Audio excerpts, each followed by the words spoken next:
بہت سی لڑکیاں مائیں بننے کے بعد نا اپنے شوق اور من بالکل ختم کر دیتی ہیں، کیونکہ وہ جب وہ بازار جاتی ہیں نا تو اپنی چیزوں پہ نا ان کی نظر بہت دیر سے پڑتی ہے یا پڑتی ہی نہیں ہے، یا اس ٹائم پڑتی ہے جب بجٹ ختم ہو جاتا ہے۔ جو اولاد کے لیے جو کچھ بھی نظر آئے نا یہ بھی لے لیتے ہیں، یہ بھی لے لیتے ہیں، اپنے لیے بعد میں دیکھ لیتے ہیں، جب اپنے لیے بعد میں دیکھا جاتا ہے تو بجٹ ہی نہیں ہوتا۔ اولاد نام ہی اسی چیز کا ہے۔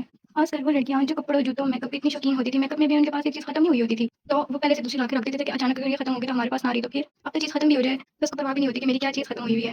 میرا معمہ پیار علی 6 منتھ کا ہے تو اس لیے میں پیوری بنا رہی ہوں۔ کیرٹ کی پانی سوکھ گیا تھا لیکن میرے کیرٹ بالکل ٹھیک تھے تو ان کو میں نے اچھے سے دھو کے میش کر لیا تاکہ اس کو اچھے سے ہضم ہو جائے۔ پھر میں نے یہاں پہ پانی میں میرا جو بیٹا ہے نا وہ میٹھے کا بہت شوقین ہے، میٹھے کے علاوہ کوئی چیزوں میں ڈالتا ہی نہیں ہے، اگر نمکین ہو تو وہ مجھے گرا دیتا ہے تو میں چینی کی جگہ اس کے لیے گڑ یوز کرتی ہوں۔ کوئی مجھے ضرور بتائے گڑ یوز کرنا چاہیے یا نہیں۔